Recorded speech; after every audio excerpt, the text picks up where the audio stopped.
সার্কাসগুলোর মানে কি আছে? অভিষেক ব্যানার্জির বিরুদ্ধে অনেক সিরিয়াস অফেন্সের অভিযোগ রয়েছে, হাজার হাজার কোটি টাকা স্ক্যাম, দুর্নীতি, হচ্ছে আপনার এত চাকরি বিক্রি থেকে শুরু করে সবকিছু। ওকে গ্রেফতার করতে চাইলে তার হাজার এভিডেন্স রয়েছে, কয়লা পাচারের কেসে চার্জশিটের রয়েছে। এবার আদালতের ভৎসনার মুখে অভিষেক বন্দ্যোপাধ্যায় কবে গলার স্বরে নমুনা দিতে যাবেন? ভাইপোকে এই প্রশ্ন আদালতে, ঠিক কি হলো আদালতে আমরা জানবো। অর্ণবাংশু।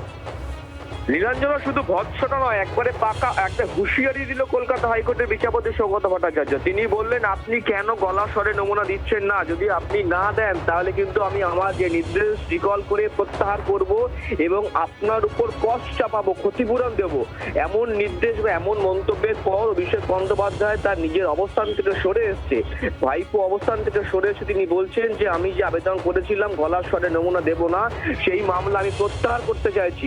অবশেষে সেই মামলা প্রত্যাহার করলেন অভিষেক বন্দ্যোপাধ্যায়। তার পরিপ্রেক্ষিতে কলকাতা হাইকোর্ট হুঁশিয়ারি দিয়ে বলল, আমি আপনাকে ব্ল্যাঙ্কেট প্রোটেকশন দিয়েছিলাম যে শুধুমাত্র তদন্তে সহযোগিতা করবেন বলে, এই নয় আপনি সহযোগিতা করবেন না। আগামী 15 জুলাই বেলা 12টার সময় আপনি ইনম আদালত থেকে গলার স্বরে নমুনা দেবেন এবং পুলিশকে ইনস্ট্রাকশন দেওয়া হচ্ছে তিনি যখন সিআইডিতে যাবে, তিনি যখন আদালতে যাবেন, সেই সময় তার উপর পাথর বা ডিম যাতে কোনোভাবেই হ্যাকেল না হন সেটা এনশিওর করতে হবে পুলিশকে। যেমন তিনি মামলা থেকে সরলেন এবং আদালতে হুঁশিয়ারি বা ভৎসনার পর তাই আগামী 15 তারিখ অভিষেক বন্দ্যোপাধ্যায় তথা ভাইপো কিন্তু নিম্ন আদালতে গিয়ে গলার স্বরে নমুনা দিতে হচ্ছে ঠিক বেলা 12টার সময়। অর্ণবাংশু, ধন্যবাদ তোমাকে। অর্থাৎ আদালতের ভৎসনা এবং তারপর অভিষেক বন্দ্যোপাধ্যায় তিনি বলছেন আদালতের ক্ষোভের মুখে পড়ে মামলা প্রত্যাহার করার সিদ্ধান্ত নিয়েছেন তিনি। তবে তার বক্তব্য যে গলার স্বরে নমুনা না দেওয়ার সিদ্ধান্ত থেকে সরে প্রত্যাহারের সিদ্ধান্ত নিল অভিষেক বন্দ্যোপাধ্যায়। এটা বলছেন যে গলার স্বরে নমুনা অন্য মামলায় ব্যবহার করার আবেদন অভিষেক বন্দ্যোপাধ্যায়ের। এখান থেকেই তো প্রশ্ন, ভয় কেন পাচ্ছেন ভাইপো? রাজের মন্ত্রী তাপস রায় আমাদের সঙ্গে এই মুহূর্তে রয়েছেন টেলিফোন লাইনে। তাপস বাবু, অভিষেক বন্দ্যোপাধ্যায় গলার স্বরে নমুনা দেবেন তিনি বলছেন, আজকে আদালতের ভৎসনার মুখে তাকে পড়তে হয়।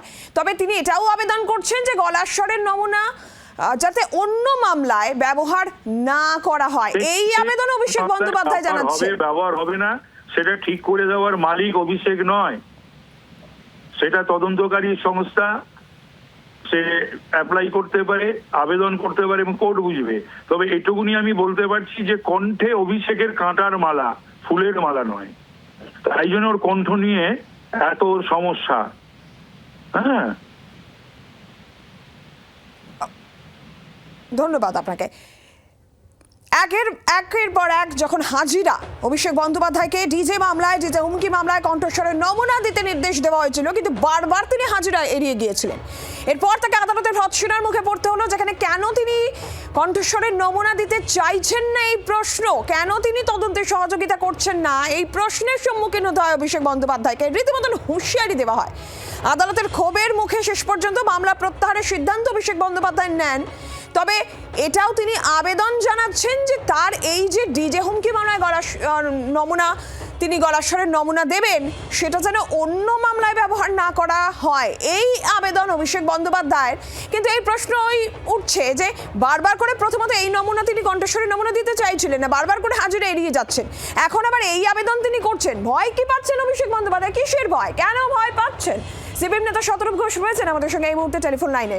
শতরূপ, কি বলবেন? অভিষেক বন্দ্যোপাধ্যায় কণ্ঠস্বরের নমুনা দেবেন তিনি এটা বলছেন, তবে আদালতের কাছে তার এই আবেদনও থাকছে যে তার এই কণ্ঠস্বরের নমুনা যেন অন্য মামলায় না ব্যবহার করা হয়, এই আবেদনও তিনি জানাচ্ছেন। কেন, কি মনে করছেন? দেখুন, এর পেছনে কি লজিক আছে আমি সত্যি জানি না। মানে কি কেস থেকে কণ্ঠস্বর ভেদ করে, মানে উনি তোলাবাজি করেন নিজে কণ্ঠে, উনি আবার লোককে ফোন করতে পারেন অন্য কণ্ঠে, আমি ব্যাপারটা জানি না, বা আবার পার্লামেন্টে ভাষণ দেন আর একটা কণ্ঠে, কেস টু কেস কণ্ঠ ভেদ করে জানি না। তবে আমি এটাও বুঝতে পারছি না, দেখুন এই সার্কাসগুলোর মানে কি আছে? অভিষেক ব্যানার্জির বিরুদ্ধে অনেক সিরিয়াস অফেন্সের অভিযোগ রয়েছে, হাজার হাজার কোটি টাকা স্ক্যাম, দুর্নীতি, হচ্ছে আপনার এত চাকরি বিক্রি থেকে শুরু করে সবকিছু। ওকে গ্রেফতার করতে চাইলে তার হাজার এভিডেন্স রয়েছে, কয়লা পাচারের কেসে চার্জশিটের রয়েছে, 50 বার গ্রেফতার করা যায়।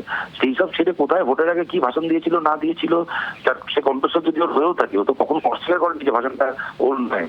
সুতরাং এখানে তো নতুন প্রমাণ করারও কিছু নেই। এটা ওর নিজের ফেসবুক পেজ থেকে ওই ভিডিও পোস্টে, সে ভিডিও এখনো অভিষেক ব্যানার্জি নিজের ফেসবুক পেজে রয়েছে। শুধু সুতরাং এখানে কণ্ঠস্বরের নমুনা নিয়ে সেটাকে আবার মিলিয়ে দেখা না দেখা এত কিছু সার্কাসের দরকারটাই বা কি পড়ছে আমার তো মাথায় ঢুকছে না। যদি ওকে গ্রেফতার করারই থাকে, ওর বিরুদ্ধে আরো যে সিরিয়াস অভিযোগ আছে তাতে গ্রেফতার করে 50 বছর জেলে রাখা হোক ওকে। এই ছেলে কি ছেলে মানুষই হচ্ছে, সত্যি এগুলো আমাদের বোধের উঠছে। শতরূপ, ধন্যবাদ আপনাকে।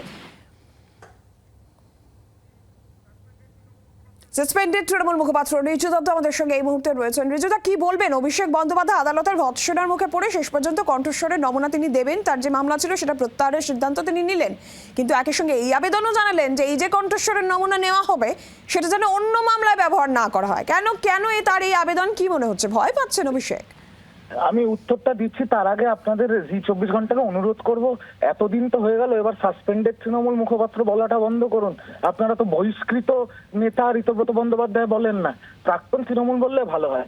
এনিওয়েজ, অভিষেক বন্দ্যোপাধ্যায়ের এই যে খেলাটা আমি কিছুতেই বুঝতে পারছি না।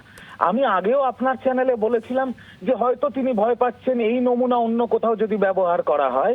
এখন তো তার আইনজীবী সেটা বলছেন যাতে অন্য কোথাও ব্যবহার না করা হয়, তাই তিনিই তো প্রমাণ করে দিলেন তিনি কণ্ঠস্বরের নমুনা এতদিন কেন দিতে চাচ্ছিলেন না। কিন্তু যখন তদন্ত হবে আর কোর্টের নির্দেশ থাকবে তখন তো দিতেই হবে। আসলে ব্যাপারটা কি, তৃণমূল ক্ষমতা থেকে চলে গেছে কিন্তু তৃণমূলের সেই দম্ভ উদ্ধত এখনো যায়নি। তারা কোর্টকে ডিকটেট করতে চাইছে কোথায় ব্যবহার করা হবে, কোন এভিডেন্স। তারা তদন্তকারী সংস্থাকে এখনো ডিকটেট করার চেষ্টা করছেন কোথায় কি করতে হবে, কিভাবে করতে হবে। এখনো তৃণমূল কংগ্রেস ভাবে তদন্তকারী সংস্থা, কোর্ট, সারা পৃথিবী, সূর্য, চন্দ্র, তারা সব তাদের উংলি হিলনে চলে। এই ভুল ধারণা ভাঙবে আর যখন পুরোটা ভেঙে যাবে তখন আর মানে দাঁড়ানোর জায়গা থাকবে না। ধন্যবাদ আপনাকে।